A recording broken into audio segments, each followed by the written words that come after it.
শ্রীমদ্ভগবদ্গীতা গীতাপাঠ বাংলা ত্রয়োদশ অধ্যায় প্রকৃতি পুরুষ বিবেকযোগ।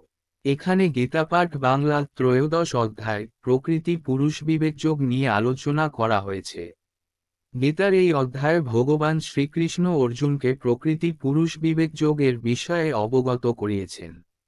প্রকৃতিং পুরুষং চৈব ক্ষেত্রং ক্ষেত্রজ্ঞমেচ্ছ এতদ্বেদিকুমিচ্ছামি জ্ঞান যোগ্যেয়ং চ কেশব। অর্জুন বললেন, হে কেশব, আমি প্রকৃতি, পুরুষ, ক্ষেত্র, ক্ষেত্রজ্ঞ, জ্ঞান ও যোগ্যেয় এই সমস্ত তত্ত্ব জানতে ইচ্ছা করি।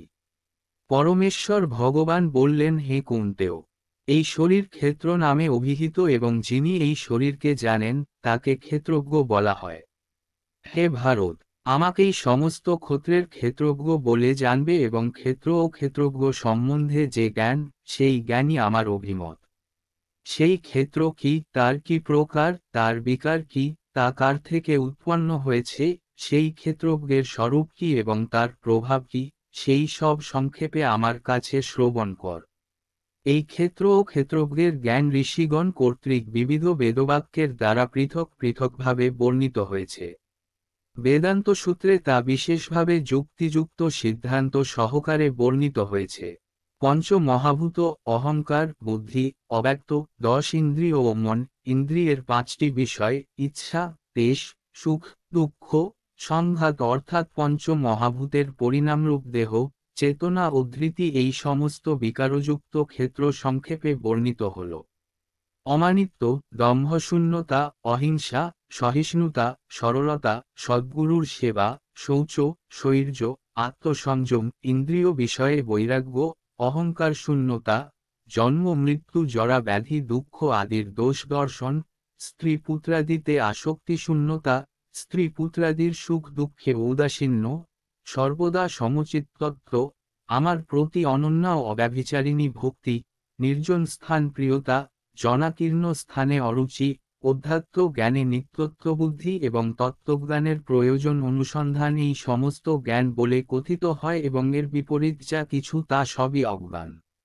আমি এখন জ্ঞাতব্য বিষয় সম্বন্ধে বলবো, যা জেনে অমৃতত্ব লাভ হয়। সেই যোগ্যেয় বস্তু অনাদি এবং আমার আশ্রিত। তাকে বলা হয় রুক্ষ এবং তা কার্য ও কারণের অতীত।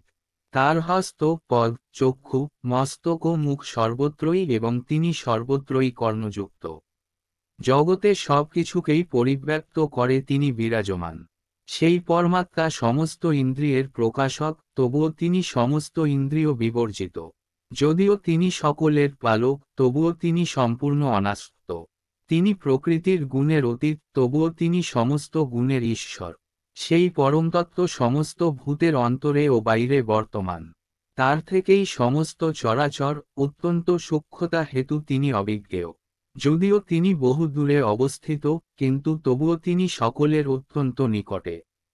পরমাত্মাকে যদিও সমস্ত ভূতে বিভক্ত রূপে বোধ হয়, কিন্তু তিনি অবিভক্ত।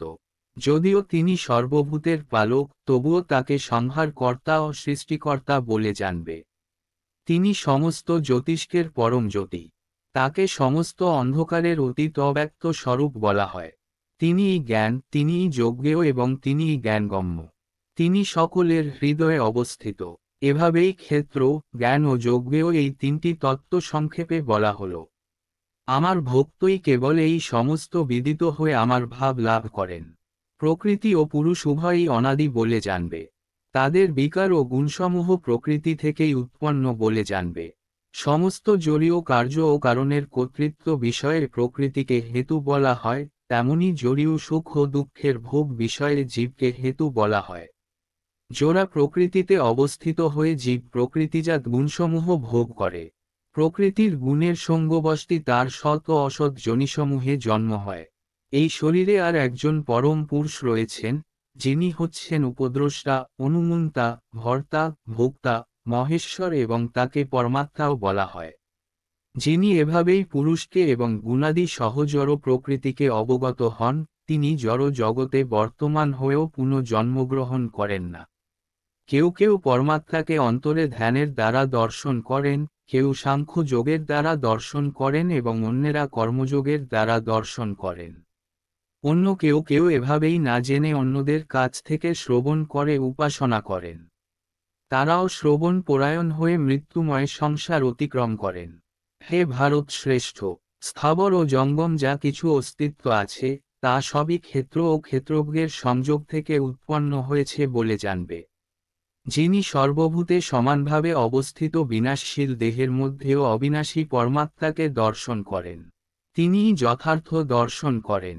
যিনি সর্বত্র সমভাবে অবস্থিত পরমাত্মাকে দর্শন করেন, তিনি কখনো মনের দ্বারা নিজেকে অধঃপতিত করেন না। এভাবেই তিনি পরম গতি লাভ করেন। যিনি দর্শন করেন যে দেহের দ্বারা কৃত সমস্ত কর্মই প্রকৃতির দ্বারা সম্পাদিত হয় এবং আত্মা হচ্ছে অকর্তা, তিনিই যথাযথভাবে দর্শন করেন। যখন বিবেকী পুরুষ জীবগণের পৃথক পৃথক অস্তিত্বকে একই প্রকৃতিতে অবস্থিত এবং একই প্রকৃতি থেকেই তাদের বিস্তার দর্শন করেন, তখন তিনি ব্রহ্মভাব প্রাপ্ত হন। ব্রহ্মভাব অবস্থায় জীব তখন দর্শন করেন যে অব্যয় এই আত্মা অনাদি, নির্গুণ ও জোড়া প্রকৃতির অতীত। হে কৌন্তেয়, জড়দেহে অবস্থান করলেও আত্মা কোন কিছু করে না এবং কোন কিছুতেই লিপ্ত হয় না। আকাশ যেমন সর্বগত হয়েও সূক্ষ্মতা হেতু অন্য বস্তুতে লিপ্ত হয় না, তেমনি রুক্ষ দর্শন সম্পন্ন জীবাত্মা দেহে অবস্থিত হয়েও দেহধর্মে লিপ্ত হন না। হে ভারত, এক সূর্য যেমন সমগ্র জগৎকে প্রকাশ করে, সেই রকম ক্ষেত্রী আত্মাও সমগ্র ক্ষেত্রকে প্রকাশ করে। যারা এভাবেই জ্ঞানচক্ষুর দ্বারা ক্ষেত্র ও ক্ষেত্রজ্ঞের পার্থক্য জানেন এবং জোড়া প্রকৃতির বন্ধন থেকে জীবগণের মুক্ত হওয়ার পন্থা জানেন, তারা পরম গতি লাভ করেন। গীতা ত্রয়োদশ অধ্যায় এখানেই সমাপ্ত হল। ভিডিওটি ভালো লাগলে আমার চ্যানেলটি সাবস্ক্রাইব করবেন। আমি আপনাদের সবাইকে আন্তরিকভাবে অনুরোধ করছি।